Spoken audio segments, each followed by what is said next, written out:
তাই আমি গোটা আলুদম করেছি। আপনারা কমেন্ট লাইক করুন।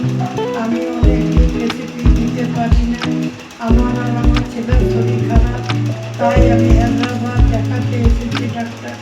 আপনারা অনেক অনেক করে সাবস্ক্রাইব কমেন্ট করবেন, একটু লাইক করবেন।